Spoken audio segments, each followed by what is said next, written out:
Sebelum saudara menonton atau mendengarkan Wiracarita Aswamedha Parwa ini lebih lanjut, kami menyarankan agar Anda menonton kisah Wiracarita ini dari awal atau dari bagian 1 dari kisah Wiracarita Aswamedha Parwa ini, agar tidak terjadi gagal paham dan bisa dimengerti dengan alur ceritanya.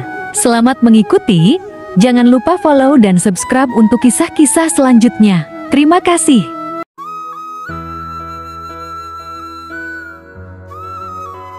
Brahman melanjutkan ajaran-ajaran sucinya, wahai makhluk-makhluk utama. Sekarang pusatkanlah perhatianmu kembali, aku akan menjelaskan segala sesuatu tentang sifat nafsu itu. Kekuatan nafsu itu tercermin di dalam keadaan dan perbuatan seperti berikut.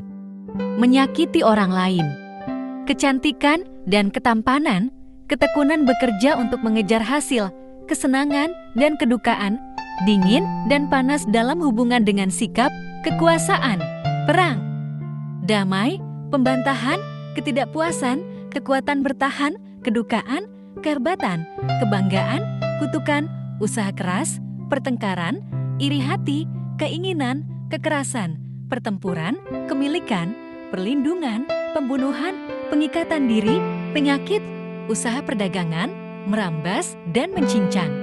Juga merusak lambang-lambang yang dihormati orang lain atau menghina kelemahan orang lain. Kegalakan, kekejaman, menunjukkan kesalahan orang lain, selalu memikirkan hal-hal keduniawian, kekhawatiran, kemarahan, menghancurkan orang lain, berbicara tidak, melakukan dana yang salah, ragu-ragu, menyombongkan diri dalam berbicara, hinaan dan sanjungan, bicara keras, kegagahan, menunggu orang sakit, mentaati orang tua atau guru, pelayanan, dan tata pelaksanaan, memaksa diri untuk memenuhi keinginan, kepandaian, dan keterampilan, politik, atau kebijaksanaan, tidak peduli, mengikuti aliran zaman, perhiasan-perhiasan, upacara-upacara yang diiringi oleh ucapan-ucapan swaha, swadha, dan waset, menyelenggarakan upacara untuk kepentingan orang lain, menyimpang dari ajaran-ajaran, melakukan upacara, belajar, melakukan dana, menerima dana, melakukan upacara untuk menolak kesialan, perbuatan baik, keinginan untuk memiliki, menyayangi, merasakan kenikmatan, memiliki benda-benda, pengkhianat, hormat dan tidak hormat, pencurian, pembunuhan, menyembunyikan, keteguhan, kelemahan, ketakutan, pengikat, pemujaan, kepuasan, berbakti, berjudi, berhubungan dengan wanita-wanita, serong, menari, main musik, dan bernyanyi. Semuanya itu merupakan kegiatan yang berpangkal dari dorongan nafsu. Orang di dunia ini yang selalu merenungkan nilai-nilai masa lalu, masa sekarang, dan masa yang akan datang, yang mencurahkan hidupnya ketiga himpunan kesatuan yang terdiri dari agama, kekayaan, dan kesenangan, yang bertindak atas dasar dorongan keinginan dan berhasil mencapai apa saja yang dikehendakinya. Sebenarnya lah dia itu telah menggunakan serta menyalurkan kekuatan dasar nafsu itu. Dilihat dari alam kesunyataan, dia itu sebenarnya sedang menempuh jalan menurun. Ia sedang dimabuk oleh sukses-sukses yang berlaku di dunia yang tidak mungkin dicapainya. Berulang-ulang, ia akan lahir ke dunia, mengejar kesenangan duniawi dan kenikmatan di dunia sana. Mereka memberikan dana dan menerima dana, melakukan upacara penyucian yang ditujukan kepada para pitri, serta menuangkan kurban tuangan ke dalam api suci. Demikian itulah sifat-sifat nafsu, serta segala perbuatan yang akan kembali kepada nafsu itu. Orang yang memahami sifat-sifat ini, pasti akan berhasil membebaskan dirinya dari segalanya yang diselubungi nafsu itu.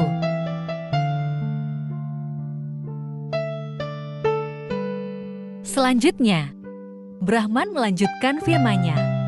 Dengarkanlah sekarang sifat-sifat dari hal yang ketiga, yaitu serba kebaikan itu. Pengetahuan ini sungguh sangat bermanfaat bagi proses peningkatan seluruh makhluk dunia. Hakikat dari kebaikan ini tidak mengenal apa yang disebut cela. Sifat ini dijadikan tempat bersandar, tempat bergantung dan berlindung oleh mereka yang mencita-citakan kebaikan. Hakikat kebaikan itu nampak mencetuskan diri sebagai kebahagiaan mendalam yang ditimbulkan oleh kesadaran Brahman. puas dan bersyukur keagungan suci kesadaran Brahman, kesenangan positif, tidak kikir dan tidak berkelebihan dalam memberi, tidak merasa takut, merasa cukup percaya, pemaaf, berani karena benar, tidak menyakiti makhluk hidup, persamaan hak dan kerajaan, kebenaran bicara jujur, tidak mengutuk, tidak kejam, suci pandai, dan cerdas gagah perkasa. Itulah semua hal yang dapat diwujudkan oleh hakikat kebaikan itu. Orang yang mendalam pengertiannya tentang yoga akan menyadari bahwa pengetahuan manusia itu sangat terbatas kecil dan sia-sia, perbuatan manusia itu sia-sia, pelayanan juga sia-sia, cara hidupnya sia-sia, semua tidak berarti apa-apa. Apabila dibandingkan dengan sifat kebaikan yang maha agung, semua kegiatan manusia itu sia-sia. Hal ini harus disadari. Dengan demikian, dengan kerendahan hatinya, ia akan terus maju ke tingkat kesadaran yang lebih tinggi, hingga akhirnya akan mencapai tingkat tertinggi di dunia yang lain itu. Ia bebas dari rasa kemilikan terbatas, dari egoisme tidak mengharapkan ini atau itu. Melihat semuanya dengan cara yang sama, terbebas dari keinginan, itulah peraturan kekal kebaikan itu. Pengaruh hakikat kebaikan itu mengakibatkan orang percaya kepada diri sendiri, sederhana, pemaaf, berpantang, mempertahankan kesucian. Tidak malas, tidak kejam, tidak tertipu karena bodoh, cinta kasih kepada semua makhluk, tidak tinggi hati, sujud, puas, merasa terharu, rendah hati, tingkah laku yang baik, tindakan-tindakannya didasarkan atas niat suci, guna mencapai ketentraman, pengertiannya benar, bebas dari segala ikatan. Tidak peduli, brahmacarya, mengekang diri, terbebas dari kemilikan, tidak mengharapkan, tidak putus-putusnya mencita-citakan keadilan dan kebenaran. Dana yang diberikan itu sia-sia, upacara-upacara besar itu menjadi sia-sia. Belajar sepanjang usia itu juga sia-sia. Taat kepada kewajiban itu sia-sia. Juga penyiksaan diri dan bertapa itu tidak ada gunanya. Pendeknya, semua kegiatan yang dilakukan akhirnya tidak ada artinya. Para Brahmana yang hidup di dunia ini yang tingkah lakunya menunjukkan ciri-ciri sedemikian ini, yang selalu bertindak berdasarkan kebenaran, berpegang teguh kepada wada-wada, dikatakan orang sebagai Brahmana bijaksana dan pengabdi-pengabdi kebenaran. Dengan cara demikian itu, mereka membersihkan diri dari dosa-dosanya dan membebaskan diri dari kedukaan. Dengan demikian mereka akan mencapai alam dewa-dewa dan mampu mendapatkan apa saja menurut kebutuhannya. Ia mempunyai kemampuan menguasai dan memerintah apa saja, dapat mengendalikan diri menjadi kecil sekecil atom, menjadi besar memenuhi ruang angkasa. Dan itu dapat dilakukan dengan kekuatan pikirannya yang tidak terbatas itu. Ia hidup di alam surga bersama-sama dewa-dewa. Orang suci seperti itu sebenarnya masih juga menempuh jalannya ke atas. Mereka itu berwujudkan dewa-dewa yang sakti, mampu merubah segala sesuatu sesuai kehendaknya. Demikianlah, oh para risi, aku telah menjelaskan semua tingkah dan sifat yang berpangkal dari kebenaran dan kebaikan. Dengan memahami itu semua, maka apapun yang dicita-citakan pasti akan tercapai. Orang yang memahaminya dan hidup berdasarkan kebenaran ini akan dapat menikmati semua sifat tanpa mengikatkan diri kepada sifat-sifat itu.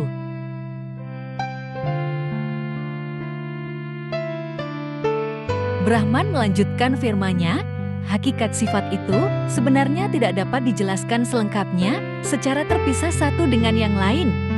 Nafsu kebaikan dan kegelapan sebenarnya mewujudkan diri sebagai suatu gabungan bulat. Ketiganya itu terpadu sempurna, saling kait dan saling pengaruh mempengaruhi, dan yang satu melindungi yang lainnya, yang satu bergerak atas dorongan yang lain, atau yang satu bergerak untuk diikuti oleh yang lain. Selama kebaikan itu ada, selama itu pula nafsu itu ada. Selama kegelapan dan nafsu itu ada, selama itu pula kebaikan itu ada. Ketiganya itu berjalan bersama-sama, saling tarik dan saling mendorong. Dan semuanya itu berada di dalam jasad atau wujud, selalu bergerak baik dengan alasan maupun tidak dengan alasan. Meskipun demikian, masing-masing itu dapat mengalami perkembangan yang berbeda. Sekarang marilah kita lihat bagaimana caranya ketika hakikat sifat-sifat itu berkembang bertambah besar atau menyusut menjadi kecil. Terdapat sifat kegelapan yang semakin bertambah besar pengaruhnya. Ini terlihat pada makhluk-makhluk berderajat rendah. Pada makhluk-makhluk itu, nafsunya tidak seberapa besar, sedangkan sifat kebaikannya lebih-lebih kecil lagi. Pada makhluk-makhluk yang tingkat menengah, dorongan nafsunya cukup besar. Kegelapan agak kecil dan kebaikannya kecil sekali. Pada makhluk-makhluk yang tinggi tingkatannya, dorongan nafsunya lebih kecil lagi. Sifat kebaikan itulah yang mendorong perubahan-perubahan yang terjadi pada alat-alat penginderaan. Kebaikan itu yang memberikan kita kebijaksanaan. Tidak ada kewajiban yang lebih tinggi daripada mengabdi kepada kebaikan. Orang-orang yang bergerak berdasarkan atas kebaikan itu akan berkembang terus menuju ke atas. Orang yang bergerak atas dorongan nafsunya akan selamanya berada di tingkat menengah. Dan orang-orang yang bergerak berdasarkan kegelapan akan merosot terus ke bawah karena sifat kegelapan itu memang rendah. Kegelapan menyelubungi orang-orang berderajat rendah, bodoh, dan malas yang karena sifatnya itu kita sebut mereka golongan sudra. Nafsu menggerakkan para pahlawan dan golongan kesatria dan orang-orang yang menuntut ilmu pengetahuan sejati golongan bijaksana yang karena sifatnya kita sebut golongan brahmana. Digerakkan oleh sifat kebaikan, sifat-sifat itu menjadi ciri-ciri menonjol dan sebenarnya ketiga sifat-sifat itu pun dimiliki oleh ketiga golongan itu mencetuskan diri dalam perbandingan yang sesuai dengan sifat golongan mereka masing-masing. Dipandang secara sepintas, walaupun sudah nampak bahwa sifat-sifat terdapat dalam bentuk gabungan di dalam diri setiap makhluk. Sifat-sifat itu tidak pernah berdiri sendiri. Melihat matahari terbit orang-orang jahat gemetar ketakutan. Para pengembara yang sedang berada di dalam perjalanan merasakan panas yang menyengat. Sebenarnya matahari itulah perlambang dari kebaikan. Kebaikan yang berkembang yang mempengaruhi perkembangan dari apapun juga yang berada di dunia ini. Orang jahat itu melambangkan kegelapan. Pengembara yang sedang menempuh perjalanan melambangkan nafsu. Gerhana matahari atau kegelapan hari melambangkan sifat kegelapan. Namun bagaimanapun juga semua sifat itu terdapat dalam bentuk gabungan juga di dalam benda-benda langit yang bercahaya. Masing-masing sifat itu berfungsi berganti-ganti dengan cara berbeda dalam waktu yang berbeda. Dalam benda-benda mati atau tidak bergerak, sifat kegelapan itu ada dalam proporsi yang sangat banyak. Nafsu dalam jumlah besar berada dalam makhluk-makhluk yang selalu bergerak dan berubah. Ringan, bersih, dan murni adalah perwujudan sifat kebaikan yang banyak terkandung dalam minyak-minyak yang menyebarkan bau wangi dan nyaman. Rasa-rasa asam, manis, asin, pahit, dan sebagainya adalah merupakan cetusan sifat nafsu. Malam, bulan mati, tengah bulan, tahun, masing-masing merupakan perwujudan yang beralih atau berubah dari ketiga gabungan sifat-sifat itu. Demikianlah sifat-sifat dasar itu mempengaruhi segala-galanya di dunia ini. Bahkan upacara kurban yang dilakukan setiap saat terdiri dari 3 bagian yang masing-masing bagiannya dipengaruhi oleh masing-masing dari ketiga sifat itu. Dunia ini pun terbagi 3, demikian juga golongan dewa-dewa. Pengetahuan jalan dan akhir tujuan itu semuanya terbagi 3 sesuai dengan 3 sifat dasar yang mempengaruhinya. Masa lampau, masa kini, dan masa yang akan datang, agama, kekayaan, dan kesenangan, prana, apana, dan udana, masing-masing itu dipengaruhi oleh ketiga sifat dasar itu. Ketiga sifat itu bergerak berganti-ganti pada setiap benda dan setiap keadaan. Dan ketiganya itu melakukan gerakan dari dalam tidak secara langsung dapat dilihat. Ketiga sifat itu kekal adanya. Keadaan yang tidak nampak itu, yang terdiri dari ketiga sifat dasar itu, tidak dapat ditangkap dengan menggunakan alat-alat penginderaan. Ia itu suci, tetap, tidak mempunyai keakhiran, tidak terlahirkan, merupakan rahim, kekal, melakukan proses modifikasi alam pradana, kemusnahan, penyerapan, tidak berkembang, maha luas, tidak goyah, tidak dapat digerakkan, atau tetap di suatu tempat, dan yang paling terutama adalah bahwa dia itu tidak nyata atau real. Semua sebutan itu harus dikenal oleh mereka yang memusatkan pikirannya kepada hal-hal yang berhubungan dengan roh. Orang yang mengetahui kebenaran beserta pembagian, serta dapat beda membedakan, dan dapatlah ia membebaskan diri dari ikatan jasmani, membebaskan diri dari semua sifat, dan pasti akan sempat menikmati kebahagiaan hakiki.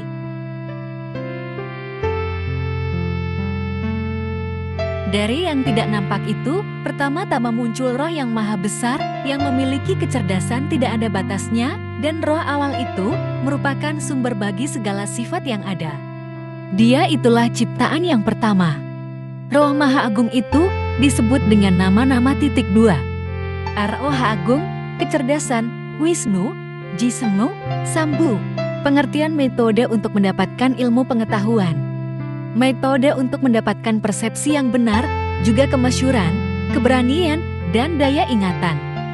Dengan mengetahui hal ini, seorang Brahmana bijaksana tidak akan pernah tertipu. Roh alam itu mempunyai tangan dan kaki di segala jurusa, dan juga penuh dengan mata dan telinga. Ia berdiri dengan megah, merasuk segala-galanya di alam semesta ini, kekuatannya tidak terbatas, dan bermukim di suatu pusat di tengah-tengah hati sanubari. Sifat-sifatnya digambarkan sebagai kecil, ringan, kaya akan berkah-berkah, menguasai segala-galanya, dan sebagai junjungan segala-galanya. Ia itu identik dengan kecemerlangan cahaya gemilang bagaikan 1000 surya dan tidak mengalami kemunduran keadaan. Di dalamnya itulah berlindung orang-orang yang mempunyai pengertian, yang memuja kebenaran, yang melakukan meditasi, yang melakukan yoga, yang membela kebenaran, yang mengendalikan indria-indrianya, yang berpengetahuan, yang tidak diikat oleh keinginan untuk memiliki terbebas dari kutub dan kemarahan, gembira, bijaksana, dan terbebas dari egoisme. Semua sifat-sifat itu terbebas dari segala ikatan kecuali mengikatkan diri kepada roh yang maha besar saja dan mencapai tempat kebesaran itu. Orang-orang yang mengetahui bahwa cita-cita tertinggi itu adalah mempersatukan diri dengan roh maha besar, akan terbebaslah ia dari kebodohan yang mengakibatkan pandangan salah dan tertipu oleh bayang-bayangan kenyataan. Wisnu yang terlahir sendirinya itu menjadi penguasa alam ciptaan yang mula-mula itu. Orang yang mengetahui bahwa Wisnu itu yang berada di dalam guha Wisnu, yang tertinggi makhluk pertama yang paling kuna. Dengan wujudnya yang tersebar ke seluruh alam semesta bersinar dengan cahaya keemasan yang menjadi pusat cita-cita bagi orang yang bijaksana. Maka orang itu akan dapat melampaui batas pengertian yang paling tinggi.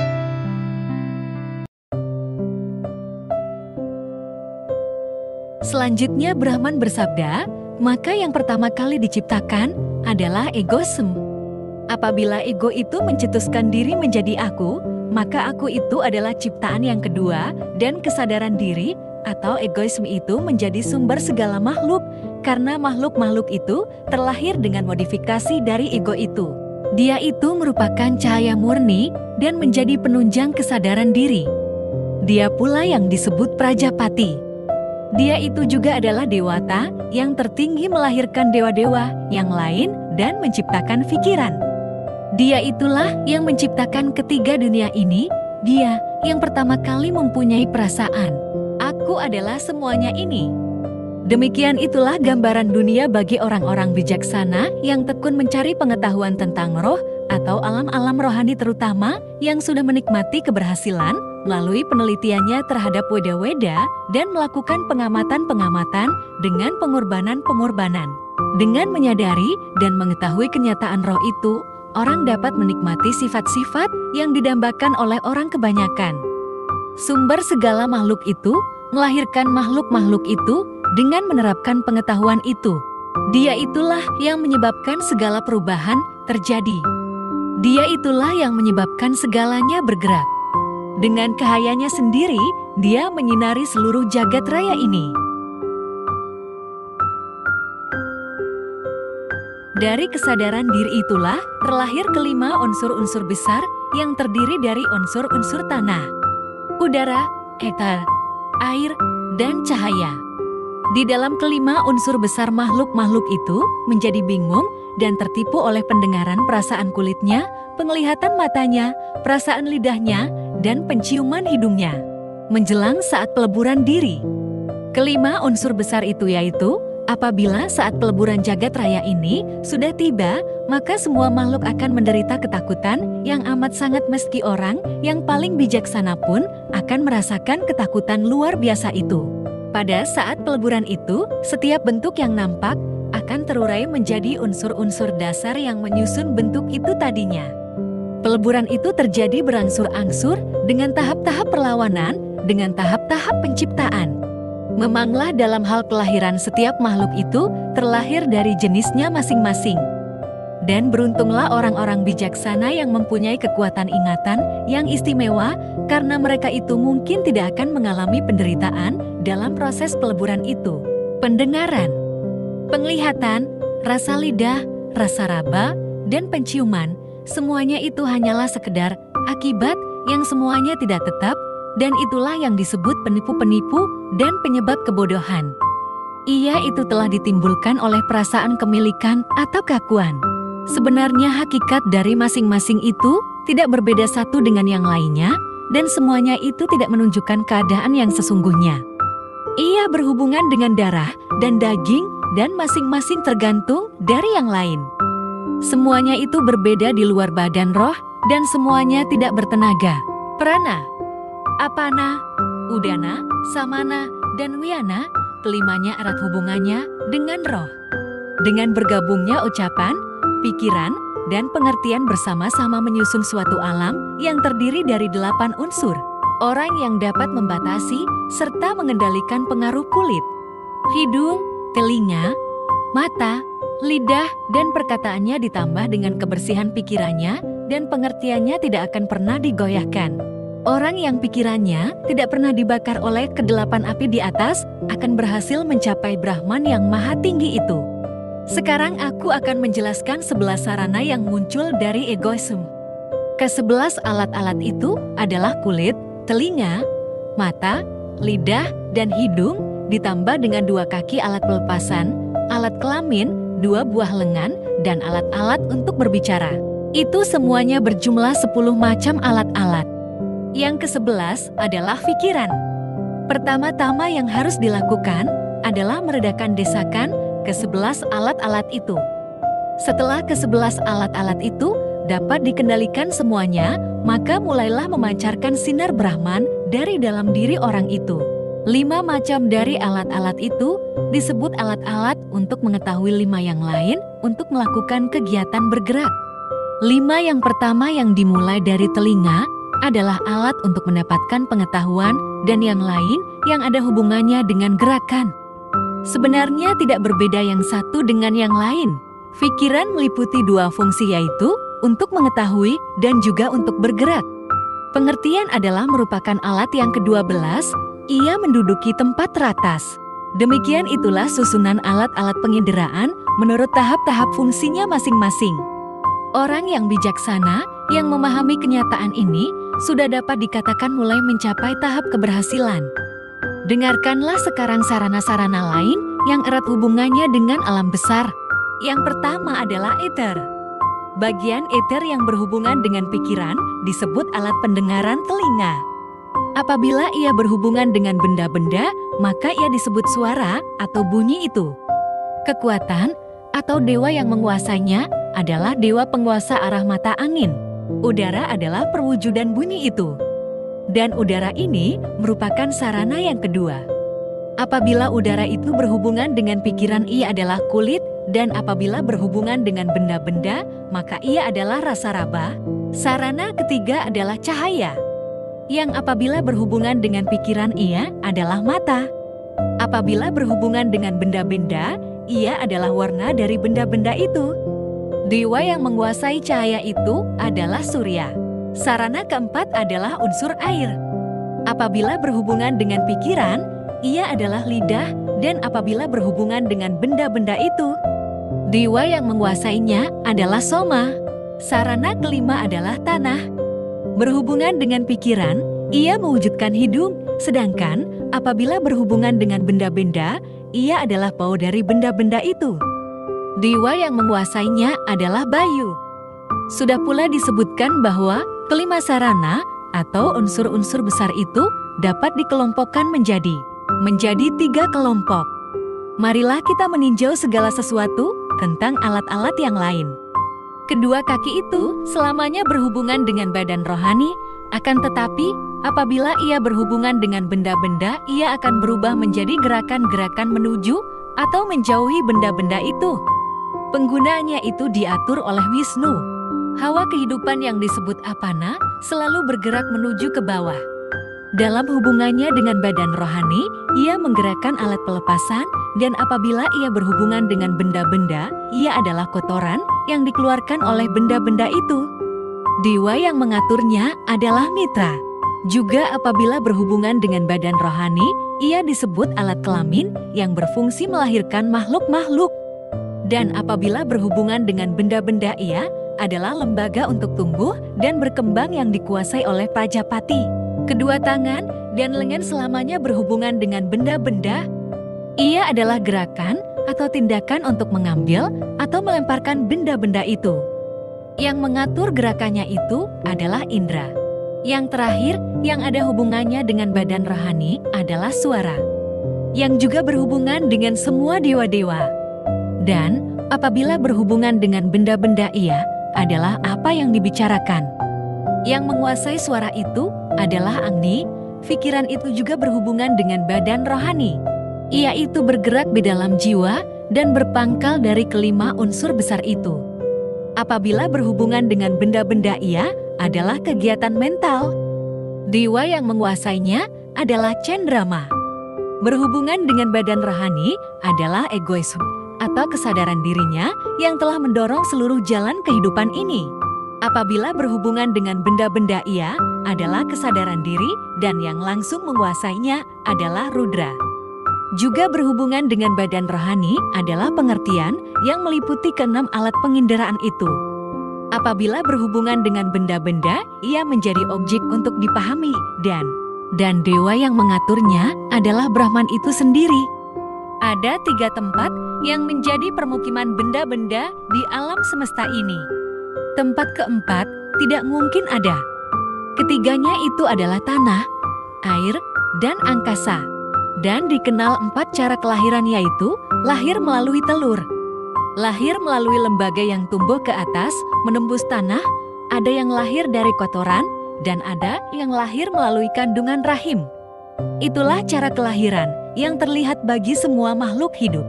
Demikian itulah maka terdapat makhluk-makhluk yang rendah tingkatannya dan ada pula yang tinggi tempat hidupnya. Ada yang dalam tanah, di atas tanah, dan di udara. Binatang-binatang yang dilahirkan dengan perantaraan telur antara lain adalah binatang melata.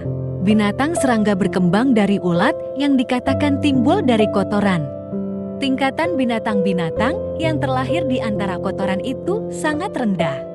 Makhluk-makhluk yang tumbuh atau terlahir dengan perantaraan lembaga tumbuh mencuat ke atas dan menembus tanah. Ia tumbuh setelah terpendam beberapa waktu lamanya. Makhluk-makhluk lain yang berkaki 2 merangkak atau berkaki 4 adalah makhluk-makhluk yang terlahir dari kandungan rahim.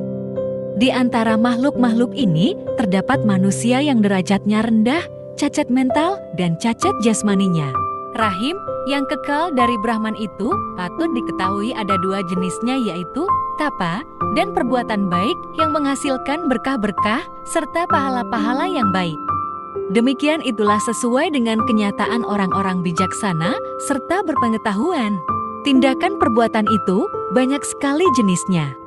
Beberapa di antaranya adalah pengorbanan dana punya yang menunjang pelaksanaan upacara, melakukan tugas pengabdian untuk kesejahteraan makhluk hidup, dan mempelajari semua rahasia-rahasia alam serta seluk-beluk kehidupan. Demikian itulah yang disarankan sejak zaman dahulu. Orang yang menyadari sebaiknya pengetahuan ini dikatakan memiliki pengetahuan yoga, dan orang itu akan dapat membebaskan dirinya dari segala macam ikatan, dari dosa-dosa, serta kutuk dan kemarahan. Demikianlah aku sudah mengajarkan pengetahuan yang disebut adhyatma. Wahai para risi, pengetahuan ini dicari oleh semua dan dihormati oleh mereka yang mempunyai kebijaksanaan. Dengan mempersatukan alat-alat penginderaan, benda-benda, dan unsur-unsur besar, pertahankanlah kesadaran itu di dalam pikiran. Karena segala-galanya itu sebenarnya tercetus dari dalam pikiran. Apabila semuanya itu sudah terserap di dalam pikiran, maka dengan sendirinya tidak ada lagi perasaan tertarik kepada bentuk-bentuk kesenangan dan kemewahan di dalam kehidupan ini. Terbebas dari segala bentuk kesenangan duniawi. Itulah kesenangan yang sejati menurut orang-orang bijaksana. Sekarang baiklah aku jelaskan persyaratan yang diperlukan agar pikiran itu tetap melekat kepada hal-hal yang bersifat luhur. Apa yang harus dilakukan adalah mencari terus sifat-sifat yang lebih hakiki. Jangan terlalu dipercaya sifat-sifat apapun juga yang ditangkap oleh persepsi itu. Kualitas yang terlihat itu bukanlah kualitas yang sebenarnya. Masih ada kualitas yang lebih murni dan lebih sejati. Sifat-sifat atau kualitas sejati itu terbebas dari segala ikatan, berdiri sendiri, tidak beda membedakan, dan penuh dengan pancaran Brahman. Mencari kesejatian itulah jalan kebahagiaan. Guna-gunam, eka caryam, anantaram. Orang bijaksana akan selalu berusaha menarik ke dalam dirinya dorongan keinginan yang mendesak ingin keluar ke segala jurusan itu. Keinginan itu akan masuk ke dalam bagian sekor kura-kura yang menarik masuk semua anggota tubuhnya. Ia membebaskan diri dari dorongan nafsu, tidak terikat, namun ia tetap gembira dan berbahagia. Semua keinginan disimpan di dalam jiwanya, dimusnahkan rasa haus terhadap apapun juga pikirannya, memusat dalam meditasi, bersahabat, dan disayangi oleh semua makhluk. Dengan demikian ia sudah siap untuk melebur diri manunggal dengan Brahman. Ia mengendalikan alat-alat indrianya yang selalu ingin menjelajahi benda-benda di luar, menyepi di tempat sunyi, sehingga api adhyatma memancar keluar di dalam meditasinya. Sebagaimana halnya api, apabila minyak dituangkan ke dalamnya, ia akan menjadi besar, dan demikian itulah hasilnya apabila alat-alat penginderaan dikendalikan. Roh alam semesta akan memancar keluar terang benderang. Orang bijaksana melihat keseluruhan di dalam jiwanya, dan dengan diterangi oleh sinar kebenarannya sendiri, ia akan mampu meningkatkan dirinya ke alam-alam yang lebih tinggi, sehingga akhirnya mencapai tingkat yang tidak ada duanya lagi. Badan jasmani manusia memang sudah memiliki api sendiri yang memancarkan warna-warna, memiliki air sendiri untuk dijadikan darah dan cairan lain, udara sendiri untuk memberikan rasa raba, tanah sendiri untuk dijadikan daging, tulang, dan bagian-bagian padat yang lain mempunyai eter sendiri untuk memberikan bunyi. Dan itu semua dapat terkena penyakit dan kedukaan. Badan jasmani itulah yang dibanjiri oleh 5 aliran arus yang ditimbulkan oleh kelima unsur besar. Mempunyai 9 pintu dan 2 dewa penguasa yaitu Siwa dan Iswara. Badan jasmani itu diliputi oleh nafsu-nafsu dan dalam keadaan telanjang tidak pantas dilihat karena tidak suci.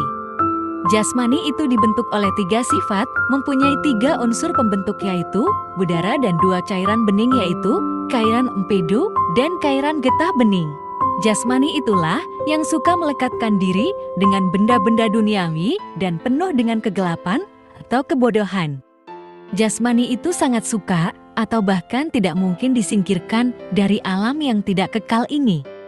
Dan dengan kuatnya menempel pada pengertian yang ditunjangnya. Jasad itu di dunia ini adalah merupakan rodanya waktu. Ia selalu bergerak dan berputar.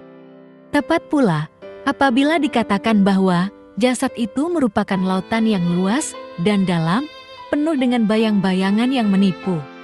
Adalah badan ini yang meregang dan mengkerut dan menjagakan alam semesta bersama-sama. Semua makhluk tak kekal lainnya.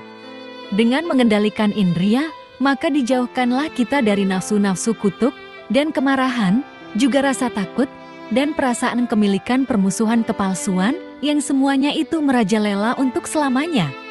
Orang yang hidup di dunia ini dan berhasil mengalahkan semuanya itu, yaitu mengalahkan 3 sifat dasar dan kelima unsur besar yang membentuk jasmani ini, akan mendapatkan tempat tinggi di alam surga.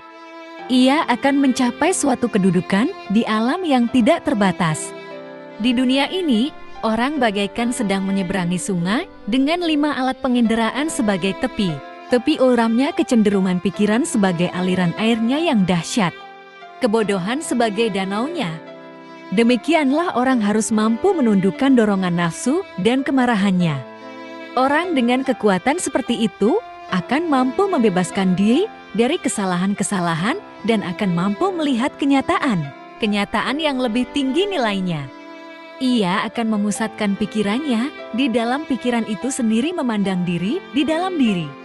Setelah memahami segala-galanya, ia melihat diri dengan dirinya, jiwanya terserap ke dalam jiwa semua makhluk hidup, kadang-kadang satu, kadang-kadang lebih dari satu, dan berbeda-beda berubah bentuk sesuai dengan keadaan dan waktu. Sudah dapat dipastikan bahwa ia dapat melihat bermacam-macam wujud bagaikan ratusan cahaya yang bersumber pada satu cahaya. Orang yang sudah mencapai kesadaran seperti itu, itulah Wisnu, Mitra, Waruna, Agni, dan Prajapati. Dialah yang menciptakan dan mengatur.